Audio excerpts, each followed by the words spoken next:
In this lesson, we're taking a look at the song Little Talks by Of Monsters and Men. Fun little pop tune this one. We're going to take a look at the chords and strumming pattern, as well as that catchy melody part as well, because this lesson is going to be part of Series 4 of my beginner's course, where we're learning to add melodic elements as well as just basic chords, so be sure to check out the playlist in the description for similar songs to this one. Anything in this lesson that you're unsure about, you can brush up on in the previous series of my beginner's course, which is all on my YouTube channel. The goal at the end of this lesson is to be able to jam along all the parts to the original track, but of course you can also practice putting them together yourself using a looper pedal, or better yet, if you know someone else who plays guitar, you can meet up and try and play both parts together in time. As usual, we're going to start with the chord pattern, so let's dive in. So the song is pretty much based on the same progression the whole way through. It drops the strumming in the verses just to create a little bit more space and loses one of the chords as well, so a little bit simplified in the verse. But we're going to start with the riff and chorus part, so this is where you hear that catchy melody that I played in the intro. Originally it's played on like a synth horn sort of sound, but we've got a guitar version that we're going to look at shortly. But if we start with the chords, we've got the capo on the 6th fret to get us in the right key, and then the 4 chords we're going to be using are an E minor, a C, a G, and a D chord. The chords are only 1 bar each, but it's quite a fast-paced song. I've got it down as 208 BPM, so super fast pop tune. So if I do that and count along as well, we've got 1, 2, 3, 4, 1, 2, 3, 4, 1, 2, 3, 4, 1, 2, 3, 4, E minor, to C, to G, to D. So 1, 2, 3, 4, 1, 2, 3, 4, 1, 2, 3, 4, 1, 2, 3, 4, E minor, C, G, D. So that's your main 4 chord progression, and you could stick to just them basic chords the whole way through, but a nice optional extra to throw in would be every second time you play through the progression, when you get to the D chord, bring the thumb over the top and actually play the 2nd fret from the capo on the bottom string. So we've got a D chord with this note on the bottom, and that just helps mimic the sound of the bass in the track, because we'll be moving from the G chord to this chord, which we'd call a D over F sharp, and then to the E minor. And basically what we get is this nice little run on the bottom string where we're playing 3rd fret, 2nd fret, and then the open string when we get to the E minor of the next progression, and it just creates a nice little melodic run in the bass, which, as I say, mimics the sound of the bass in the track. And that only comes every second time, so it's a nice little variation on the theme. So just to give you an example of that, we'd have the E minor, the C, the G, and the normal D. Then the second time, E minor, C, G, D over F sharp. So that's your options for the chords in the riffs and the choruses, and now let's take a look at the strumming. So the strumming pattern we're going to use sounds like this.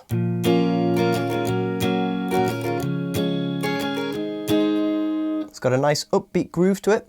And what we're doing here is we're starting with 2 down strums, but we want the second one to be more accented than the first. So if I give you an example on the E minor here, I'm going to do just a small down strum that kind of just catches the bottom few strings. And then I'm going to do a bigger down strum that catches more of the higher strings. So, and that would be beats 1 and 2. So 1, 2. We're then not going to play on beat 3. We're going to play on the and of beat 3. So we're going to do an up, down, up. So we've got down, down, pause, up, down, up. Down, down, pause, up, down, up. Down, down, pause, up, down, up.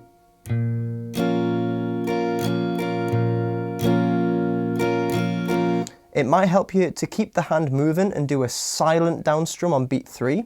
So 1, 2, 3, and 4, and 1, 2, 3, and 4, and. But just try and remember that it's down, down, up, and you've got to leave that space after the second down strum so that your up strums land in the right place and you get the right groove for the song. Now, because the song's quite quick, meaning the bars are fairly short, it's only going to be one of those strumming patterns on each chord. So the E minor, down, down, up, C, down, up, G, down, up, D, down, up, and it's fairly fast paced when you're actually changing the chords, so your chance to change from one chord shape to another is actually on the last up strum of the bar. So for example, if I'm moving between that E minor and the C, I'm going to be doing down, down, up, down, and likely on this last up strum, I'm going to be already changing to the next chord, so my fingers are going to be off the strings and I'm going to be making the shape of the C chord ready to go down and synchronize with beat 1 of the next bar. Same for the other chords. And that just gives you a lot more leeway to actually get the next chord prepared in the speed of the song. And another little tip, if you're using this version of G that has the third finger on the B string rather than the old traditional one with just the third finger on the top string, you can actually keep that third finger pressed down and move the other fingers into the shape of the D chord, and that just makes the change a little bit more efficient, and it might help speed up that transition and smoothen your chord progression. So try and get those chords into that strumming pattern. If I slow it down, it should sound like this.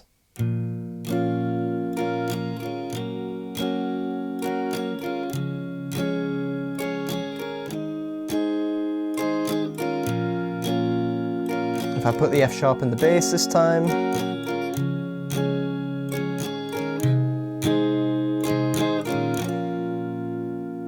And then speed it up to the speed of the song. As I say, it's pretty quick, so you might want to start slowly, get used to it, and then speed it up. But at the speed of the song, we're looking at this sort of thing.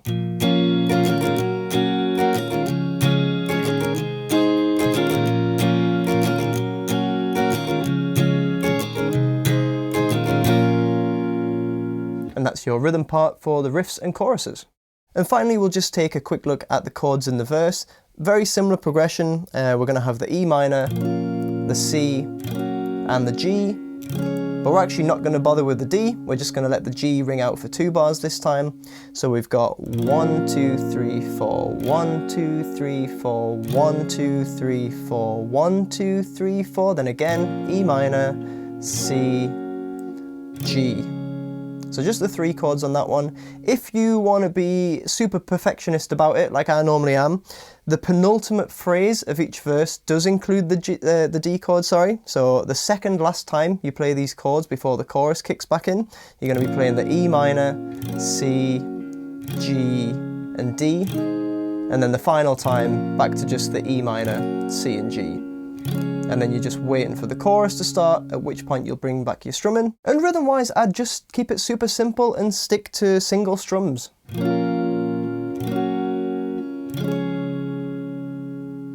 Just helps create a little bit of space in the track and separate the sound of the verses from the choruses.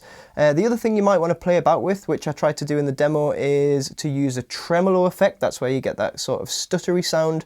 And it sounds quite nice if you synchronize it up to the track. It doesn't always have to be synchronized, but you can try and get it nice and synchronized if you want. As I say, the track is at 208 BPM. So if you've got a digital tremolo effect where you can choose the BPM, you can just dial that in and it should sync up. Otherwise, you can just try and mess around and do it by ear. But as I say, with tremolo effects, it doesn't always have to be perfect. Sometimes it's just there to add a little bit of interest. But that's all the rhythm parts. So verses, choruses, and riffs all sorted.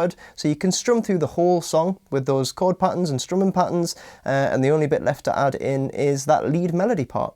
So here we are for the melody part. As I say, originally played on like a synthy horn kind of sound, but we're going to play it on guitar.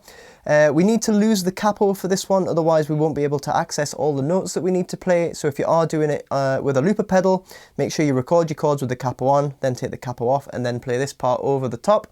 Essentially, the structure of the part is going to be the same starting phrase with 2 different endings. So let's begin with that starting phrase, which sounds like this.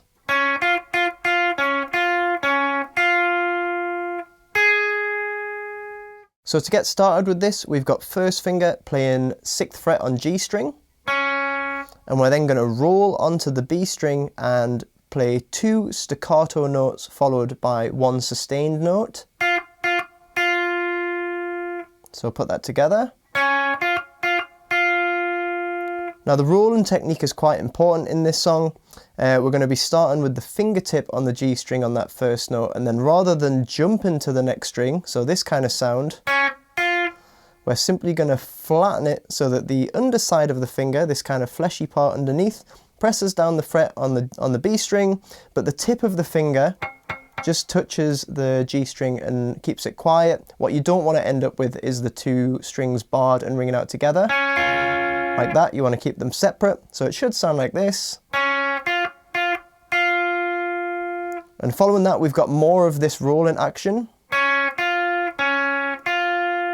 So literally just moving between the G string and the B string. So what we did before was ending on B, we're then going to go G string, B string, G string, B, and let it ring out. So that first part with all the rolling going on.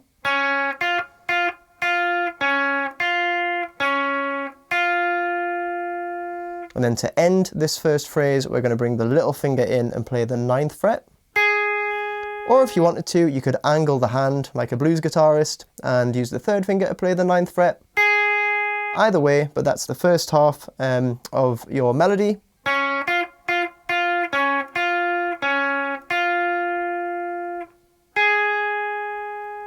And then the first ending.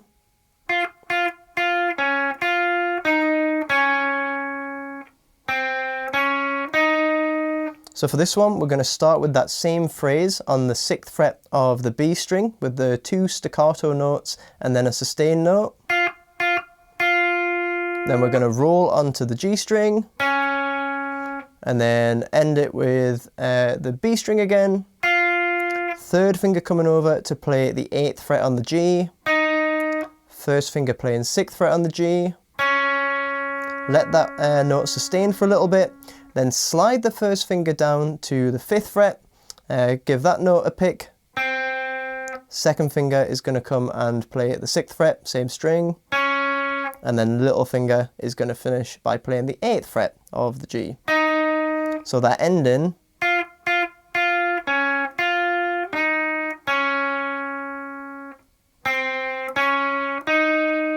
So that little climb at the end, I quite like doing it 1st finger, 2nd finger, little finger. But if you wanted to, you could do 1st finger, slide the 1st finger back up to the 6th fret, and then play the 8th fret with the 3rd finger. Both of those options work fine.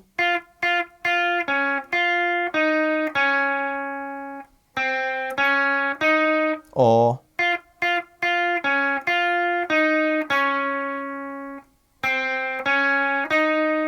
so go with whichever feels more comfortable. Then we've got that first half of the melody played exactly the same way again.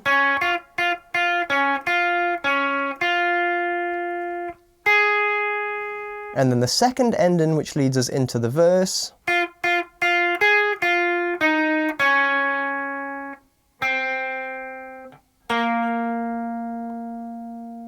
Okay, so for this one, we're starting with, which is that same 2 staccato notes followed by a sustain note on the 6th fret of the B. Little finger playing the 9th fret again. Back to 1st finger. 3rd finger playing the 8th fret G. 1st finger playing 6th fret G. Let that note sustain for a while. Move the 1st finger down to the 5th fret. Let that one sustain for a while, and then you're trying to synchronize the little finger coming over and playing the 8th fret on the D string as the first chord of the verse starts. So that ending .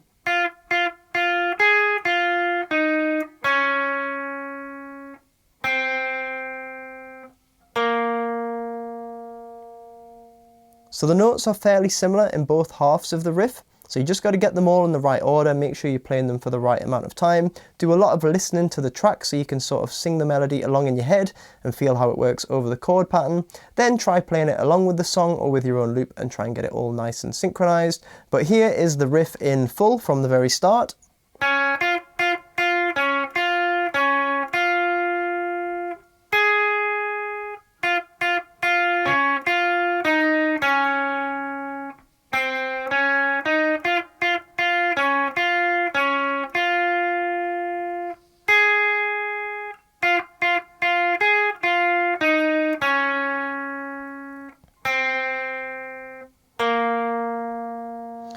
And one final thing that I want to mention, when you play the first note of the whole riff, this first 6th fret on the G string, that's actually played before the first beat of the strumming pattern. So when you've got the capo one and you strum the E minor chord, that would actually synchronize with the first note on the B string. So that note there. So if you're counting in, or you're trying to feel your way in along with like a loop or along to the song, you would have to play that first note on the and of beat 4.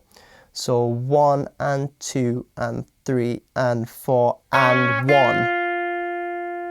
Okay, not on beat 1. So that's just a little thing that you've got to get used to. But normally things like that, if you listen to the track well enough and attentively enough, really get the sound of it in your head, you should get that sort of thing right without having to actually think about it. And finally, I just want to talk about the picking. I'm not going to do a close-up of the right hand in this one because there's nothing particularly complex about it. I wouldn't worry too much about trying to fit in a load of alternate picking or anything like that. You could do the whole thing just as down picks, even though I'm not a massive fan of that because I think it can become a bit of a bad habit. One thing I would suggest is maybe do alternate picking when you've got the rolls between the first finger on the G and B string.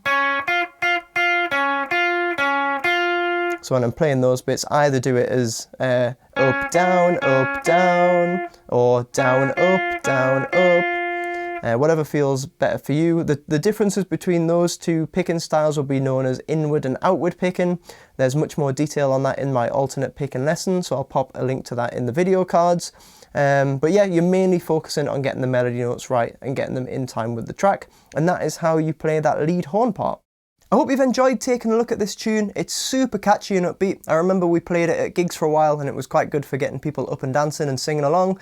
It's quite easy to strum along with, but it is also quite fast. As I've mentioned, we're looking at above 200 BPM here, so you might want to start out by slowing it down on YouTube and getting comfortable with it and then gradually speeding it up, but you should aim to get it strumming along at full speed. Remember, you can also practice using a looper pedal, so record the chords first, then try and sync the melody on top, or even better, if you know someone else who plays guitar, get together, one of you can play the chords, one of you can play the melody, get it all nice and in time, and then swap and try and do it the other way around as well. Remember, you can find more songs like this one in the Series 4 playlist in the description, and anything that you're unsure about you can brush up on in the previous series of my beginner's course, which can all be found on my channel. Feel free to subscribe if you want to follow along with the lessons, and if you found the video helpful, I'd really appreciate you giving it a like as well. There's more songs to come in this series, so I'll see you in the next lesson.